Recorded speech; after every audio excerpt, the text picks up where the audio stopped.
Hai, Assalamualaikum warahmatullahi wabarakatuh. Selamat datang kembali di channel YouTube Menuju Lunas. Thank you banyak udah ngeklik video ini teman-teman.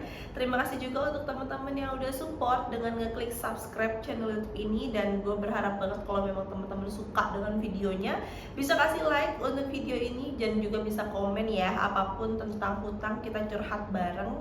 Dan mungkin masih ada yang baru nonton video ini, perkenalkan, nama gue Ulan. Gue adalah sosok yang masih memiliki hutang dan gue bikin video ini buat nge-share kayak pengalaman gue pribadi atau yang pernah gue lihat dari sosial media atau pengalaman dari temen-temen gue perihal pinjol, perihal utang atau perihal pelunasan. Dan prosesnya sekarang gue masih ada hutang yang berjalan, mudah-mudahan akan menjadi 0 rupiah, amin. Untuk video sekarang gue pengen ngebahas ya terkait dengan galbay lagi. Jadi kalau misalnya ditanya emangnya lu ada yang galbay? Ada banget ya guys. Jadi galbay gue itu ada 2 atau 3 aplikasi ya, lupa gue. Pokoknya udah sekitar 6 tahun dan gue belum buka lagi aplikasinya dan sekarang masih berjalan. Untuk nantinya sih gue bakalan tetap buka dan download lagi aplikasinya ya kalau misalnya gue sudah ada uangnya. Gue pengen ngebahas sekarang perihal dampak positif dari galbay dan juga dampak negatif dari galbay. Jadi positif dan negatifnya ya guys. Apakah memang galbay itu ada dampak positifnya? Apa emang semuanya sebenarnya sebagian besar negatif doang? Nanti mungkin teman-teman yang mungkin ada pendapat sendiri juga boleh komen di kolom komentar. Dan kita ngebahas dulu apa ya? Ngebahas dampak negatifnya dulu kali ya teman-teman.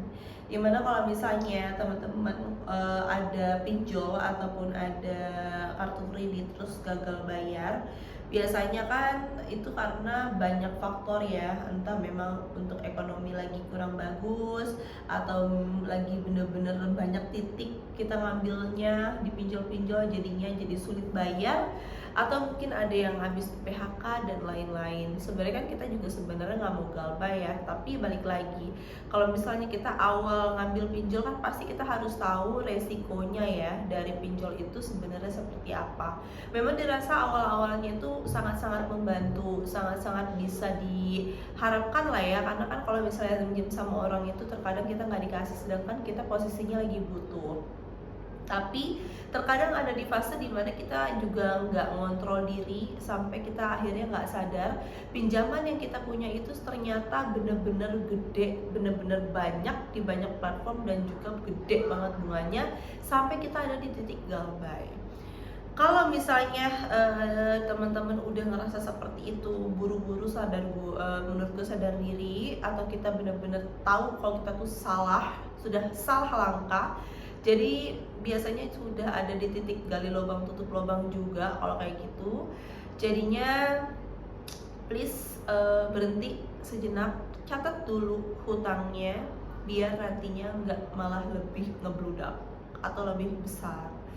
Dan dampak negatifnya dari galbay pertama, kita pasti sama-sama tahu akan dilakukan sebar data. Sebar data itu biasanya kayak misalnya data-data kita itu ada yang kalau gue lihat di kutipan dari Threads ya. Jadi ada yang aplikasi dari Pinjamgo kalau nggak salah ya. Itu nantinya dia kayak ngirim email ke kita. Dia bilang kalau misalnya dia udah ngecek status BPJS kita itu aktif dan di status BPJS kita itu kita bekerja di mana, dia tahu juga kita berdomisili di mana. Nah itu gua nggak tahu ya kenapa data itu bisa nyebar. Jadi sebar data itu biasanya dilakuin atau jadi ancaman yang dilakuin sama si DC-nya. Terus dampak negatifnya juga kita bakalan dikasih tahu sama si DC-nya nantinya ada yang menghubungi kontak darurat dari yang kita cantumin pada saat pengajuan. Jadi teman-teman harus tahu pada saat pengajuan itu kita nyantumin kontak daruratnya itu siapa. Karena sebagian besar dari teman-teman gue itu lupa dia nyantumin nomor telepon siapa. Nanti kalau memang udah tahu kan kita bisa konfirmasi juga ya ke teman ataupun ke saudara ataupun ke suami karena kita sudah nyantumin dia di kontak darurat kita. Terus kemungkinan besar juga untuk dampaknya itu adalah kita akan selalu deg-degan karena biasanya ada ancaman kalau misalnya si DC itu akan datang ke rumah.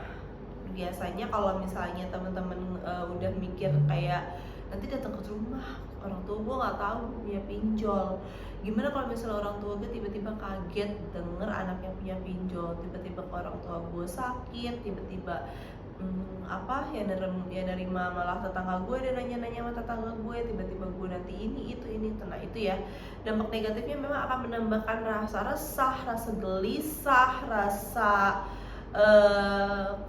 deg-degan terus karena pasti akan ada DC yang datang ke rumah, akan ketemu dengan keluarga kita dan lain-lain.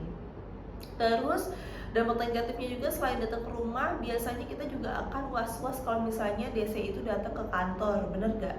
Jadi biasanya di maaf ya gue biasanya mulu itu karena memang seperti itu ya, biasanya seperti itu kalau misalnya DC itu udah kebaca akan datang ke kantor ya ancamannya, dia tahu kita kerja di mana, bla bla bla. Jadi nantinya teman-teman akan dikonfirmasi juga kalau misalnya dia akan menginformasiin saya sudah di depan kantor ya, bla bla bla bla bla. Terus dampak negatifnya juga mental kita akan tergoyah-goyah terus ya kan, karena memang kita terus dihantui dengan ancaman-ancaman ataupun dari WA dan lain-lain.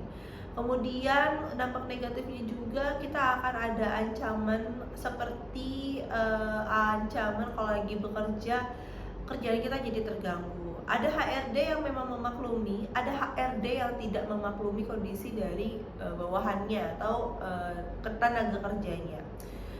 Ada yang kalau misalnya punya kebijakan kalau misalnya nungguin karyawannya ada pinjol itu langsung di-cut, itu ada, tapi nggak semua kantor. Jadi gimana kita baiknya untuk menjalin komunikasi juga dari kita dan juga dari HRD kantor kita, gimana kita bisa ngejelasin kondisi kita seperti apa agar bisa dapat pemakluman ataupun dapat keringanan teman-teman. Terus dampak negatifnya juga kalau misalnya kita memang ada galbay pastilah ya kena slick atau kena pengecekan BI checking, kita itu akan menjadi kolek 5 atau kolek 4 kondisinya bertahap lah ya, akan berubah itu menyangkut dengan kita nantinya BI checking sampai dengan kita sudah melakukan pelunasan. Sebenarnya banyak banget dampak-dampak negatif yang kondisinya kalau misalnya melakukan galbay, tapi nggak seluruhnya negatif teman-teman, karena sama satu lagi ya, sebenarnya banyak nih, ini nanti kalau misalnya teman-teman mau tambahin boleh di kolom komentar. Ada juga dampak negatifnya bisa kena psikis kita untuk bisa melakukan hal-hal yang kayaknya itu nggak harus dilakukan. Teman-teman harus tahu yang kayak gitulah ya, yang suka berpikir pendek, sumbu pendek. Jadi please dibalik semua dampak negatif ini tetap kayaknya teman-teman tetap harus kontrol dan bisa yakin bisa melewatinya ya. Terus kalau misalnya dampak positifnya, sebenarnya dampak positifnya juga itu banyak kalau misalnya kita sudah mulai sadar diri, tunggakan kita itu sudah mulai banyak untuk di berbagai titik pinjol. Kita harus pertama sadar diri, sudah mulai berdamai dengan diri sendiri, pasrah. Dampak positifnya galbay pertama adalah teman-teman bisa berpikir lebih jernih lagi kalau misalnya galbay pelan-pelan. Berpikir jerninya itu maksudnya seperti apa? Jadi yang dimaksud sama gue ya, ini correct me if I'm wrong ya, misalnya gue koreksi kalau misalnya gue salah. Ini berdasarkan pengalaman pribadi soalnya. Kalau misalnya teman-teman sudah di titik udah mulai berhenti untuk gali waktu untuk lubang dan memutuskan untuk galbay, positifnya adalah teman-teman nggak punya utang baru lagi di platform lain. Tidak ada tambahan utang lagi di platform lain. Jadi stop di situ, selesaikan yang ada. Terus yang kedua, positifnya teman-teman sudah bisa untuk memanage di mana atau utang yang mana dulu yang pengen teman-teman selesaikan. Itu yang teman-teman bisa ambil keputusan sendiri. Mau mutusin lunasin yang paling kecil dulu hutangnya, atau mau lunasin yang paling besar dulu hutangnya, atau pengen melunasin dari yang paling gede dulu bunganya. Nah ini teman-teman harus punya ada catatan, harus melakukan perhitungan dan juga harus punya pencatatan yang matang untuk mengambil keputusan itu. Terus yang ketiga, Kalau misalnya teman-teman galbay, itu pasti nantinya teman-teman tuh bisa lebih tenang. Karena kalau misalnya galbay itu kan pasti emang sih ada yang was-wasnya dan lain. Tenangnya adalah dalam artian teman-teman tuh udah pasrah, tenang, nggak akan ada lagi yang namanya pengeluaran lebih dari gaji. Karena kalau misalnya teman-teman sudah hitung pengeluaran pokok berapa, gaji berapa, untuk yang dibayar untuk hutang berapa, kebutuhan anak berapa, dan pokoknya dihitung itu pasti akan teman-teman pangkas tuh galbay di aplikasi mana yang pengen teman-teman galbayin dulu. Jadi kayaknya masih ada gaji sisa ya untuk nanti teman-teman pakai untuk kebutuhan sendiri. Terus nantinya kalau misalnya teman-teman galbay sudah berani pasrah dan lain-lain, dampak positifnya adalah hutang teman-teman akan melunas satu persatu.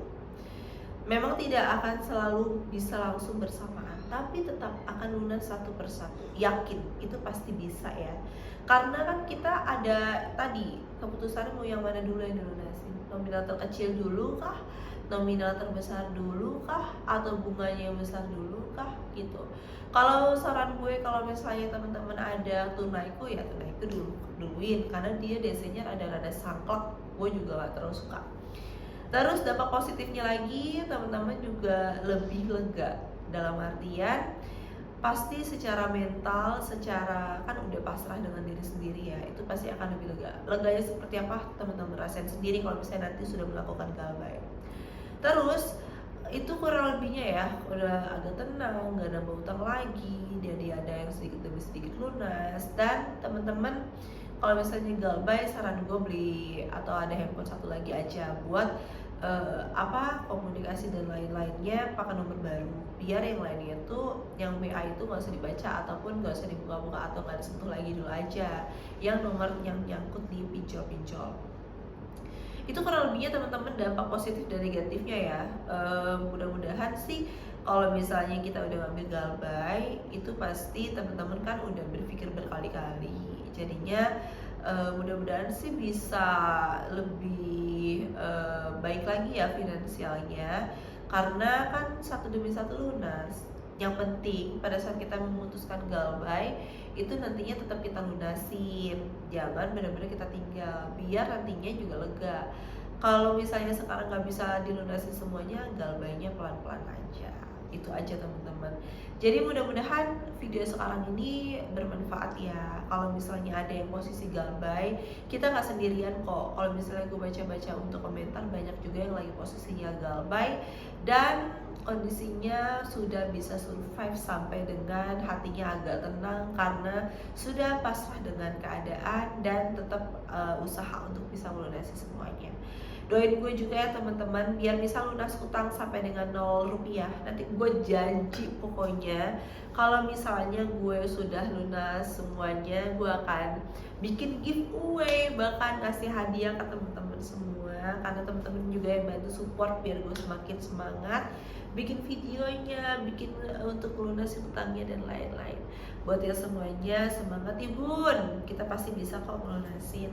Itu aja untuk video sekarang, memang agak panjang tapi thank you banget udah ada yang nonton sampai dengan akhir ini. Mudah-mudahan dapat manfaat dari nonton video ini ya.